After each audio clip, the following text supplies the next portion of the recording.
This is a driving review of VW's latest small SUV, the VW Taigo. What is it and what can it do? Let's find out. Let's go. Thomas here with Autogefühl, and the VW Taigo is actually a sister model of the VW Nivus that is already being sold in South America. They differ a little bit in some aspects, but they also have some same parts, of course. Here in the front you can see a modern design, honeycomb style in this style trim level car, because this trim level is called style. There's also an R line available with a little sporty look. We had that in our studio episode in red. This color here today is called visual green. It is visual for sure.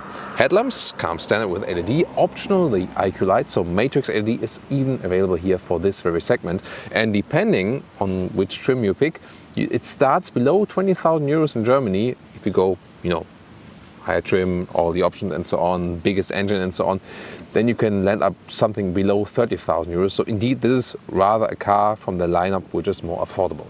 The length is at 4.27 meters or 168 inches. So that means 17 centimeters or 7 inches longer than the VW T-Cross.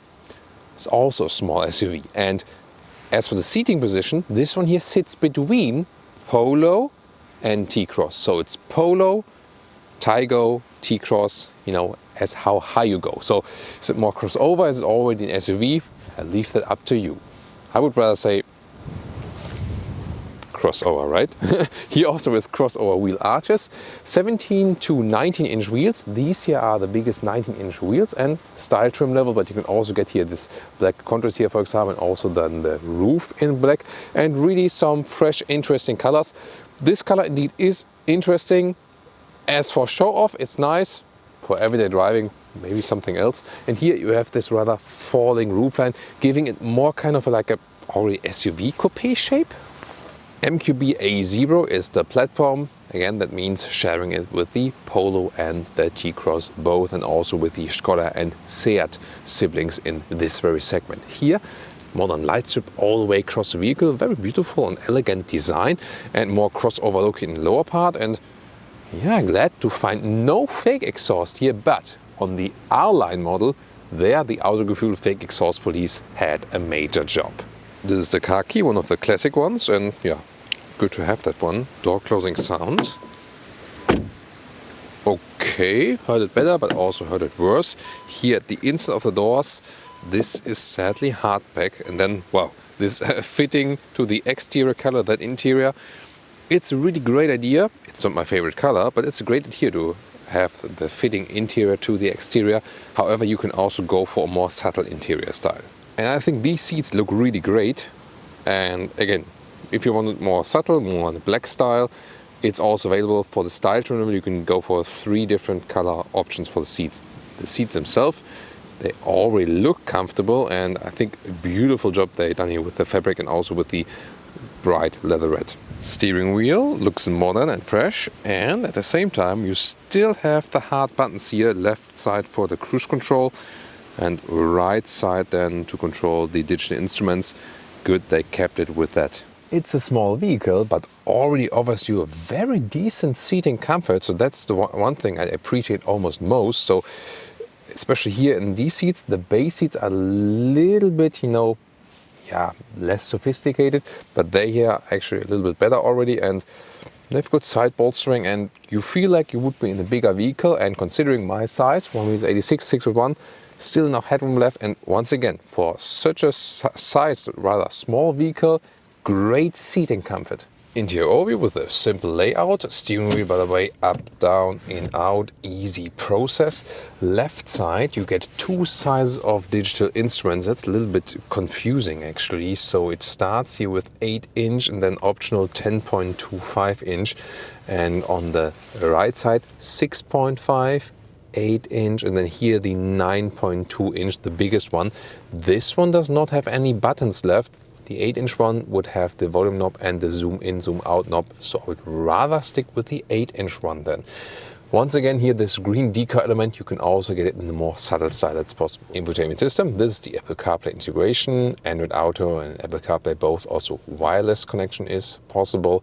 And also for the smaller screen, you can also get CarPlay and Android Auto connectivity, by the way. Here, 300-watt Beats sound system is, yeah, really nice. So I think really good performance here for a sound system in a small vehicle. Then this is the main menu. Gladly, it's not the system you get in the VW Golf or in the ID3. This is a different one. It's a better one. It's not the best one. You see here, the map could also be more responsive, but overall, the overview of the whole menu structure and so on is more what you are used to from Volkswagen vehicles, and therefore it's definitely easier and simpler. When you have the 9.2 CPU, by the way, from this biggest touchscreen, oh, by the way, you can see here, the right one does not flick on camera, the left one does, but on the human eye, nothing flickers. So here, you can have the map both in the right and in the left side simultaneously. Not possible if you have the 8-inch screen on the right. Here we are with the digital instruments. This is the map view, but you can also have it full screen, that's possible, or then rather, the classic views and also have other contents in the middle. In the lower part here, this climate unit is with the sliders. This is a climatronic. This is an option. You do not have to go for it. It looks fancy for a capacitive BS unit. Hashtag capacitive BS. It's quite okay, but stick with the base function, then you still have the real dials, so they are a more clever choice. 2 USB-C chargers in low part, also inductive charging pad, by the way. And then we have this massive shifting lever here for the DSG, standard here for the 1.5 engine, but it's actually good. You have a very good feedback, and it looks actually also quite modern, and why not having something you can really touch? And then your 2 cup holders, they are not adaptive though. And then the armrest, very well attached, nice leatherette cover, and underneath some more space. As for rear seating, well, they are using all the space they have, and when I would go a little bit more forward with the seats, I could also sit here, but yeah, when you have tall L's in the front, it gets close here. The back part of the seat is soft, however, but again, from the length there, it's just close because it's a small segment. Headroom-wise, however, is actually good, so they are using the space they have. It's just that the length does limit it at some point.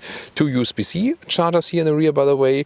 In the middle part with the middle tunnel, you can hardly sit there. But what's really cool is that they also have the same seat setup here, so very high class as for the materials they use here for the whole fabrics and leatherette and so on. Now to the trunk area, which houses 438 liters. You can see here, really square dimensions, easily fits the cabin trolley in, also here in the vertical way. Just as a proof, here, no problem at all. So that's really good. For most of the recent VW reviews, I've been hating about the infotainment system, and I would still do that. But here, I can just praise again how practical this car is. 1 meter or 40 inches in width. Then here, the length, about 82 centimeters or 32 inches. And then here, the height to the cover is 40 centimeters or 16 inches. And here, this is a really practical solution here. When you put this one here up, it holds tight like this. This is the replacement tire underneath. And they really have used this space very, very well. You can also fold the seats, and then you have even more space. And like this, and like this. Well, once again, price, performance, and also the space you get, really very good. And the length to the seat as I'm driving, 1 meter 55 in total, or 61 inches. As for engines, we have the 1.5 liter 4-cylinder turbo petrol with 150 horsepower, always connected to the 7-speed DSG dual clutch transmission. Cheaper entry versions work with the 1 liter 3-cylinder turbo petrol engine with 95 horsepower or 110 horsepower. The latter one then again optional with the DSG. Welcome to Thomas's Driving Lounge with the VW Taigo 1.5 TSI. Let's put to that sports mode, see how this 150 horsepower can bring us on that German motorway from 45 kilometers an hour. Let's go.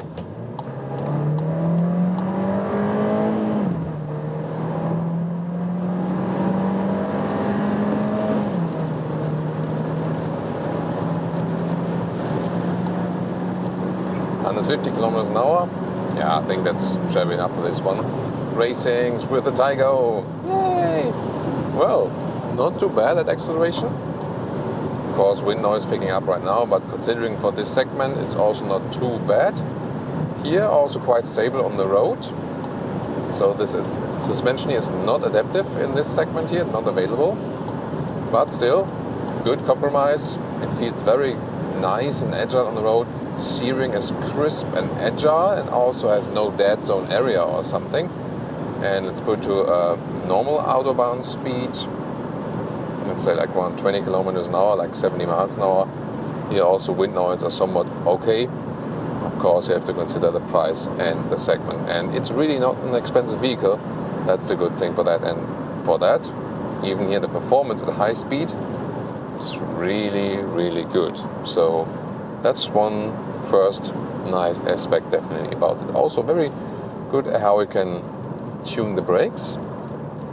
Once again, going left and right. Very likable steering, and also with this new modern steering layout, that's good. And we still have the real hard buttons. That's also a good thing to have. For example, when I set the cruise control right here, I can set it here in the 1 kilometer steps or here in 10 kilometer steps with plus and minus. So easy to control. That's what we know actually still from Volkswagen. Yeah, the climate unit, you don't have to go for the climatronic option as I told you in the interior parts, so stick with the base manual dials and then you'll also be fine off with that. Well, interior wise, not too much as for ambient lighting, a little bit here and here, but again, considering the segment, and also here for example, so a subtle note, I think that's overall good. And here with the digital instruments, this top setup here, I also have a good visualization and see what I'm actually doing here at the moment and now at 80 kilometers an hour. So motorway vehicle, although it's a rather small vehicle, good comfort also to this upright seating position, and also very good as for the overall seat ergonomics. So indeed, much you get here for, not too much money, and also, it's not much of a car, but you still get much of a car for it. Do you know what I mean? So that's from the motorway perspective. But what about the more agile driving performance? Let's find out more about that. Last comment here, assistance system, we also have a blind spot monitor. Well, we were too fast, no one overtook us yet, but it will be displayed here in the side mirror. So assistance systems wise, everything is working flawlessly as well. There it is, because the other car was approaching. Yes, still managed to show that. Now to some more agile driving. Fuel economy, by the way, something between 6 and 7 liters on 100 kilometers. So that's US MPG, some high 30s, and UK MPG more than 40, so 45 or something. Okay, acceptable, not too good, also not too bad, but for a vehicle of that size, it should be a little bit better. Now we have here windy roads, and they are also a little bit wet. You can see here, steering wheel actually still a good feeling. It's front wheel drive only, so maybe also heard that here in the sport mode where the RPMs are also a little bit pumped up, so when it's wet and you hammer the throttle, then you also have some traction loss in the front. But it's not that the car would get out of control or something. The ESC is controlling that very well. See here also in the S shifting mode where the gears are turned up later, shift down earlier. Very smooth, very nice. Here I had to correct a little bit due to that wheel spin, but not too much. So overall a very likable and agile driving feeling. This is a very cool thing. You sit rather upright in comparison to a normal small vehicle here in this crossover style or already SUV style, however you want to call it. Again, sitting between Polo and T-Cross height-wise, but already a lot of fun. So yes, also driving-wise, we can prove the initial point that this is one of the rare cars here on the market still where you get actually a lot what you've paid for. This is also driving-wise one of the very, very cool things. Now if you want to compare the VW T-Cross, we got a review of that one here. And of course also the recent Polo facelift, because these two are definitely relevant if you think about this one here.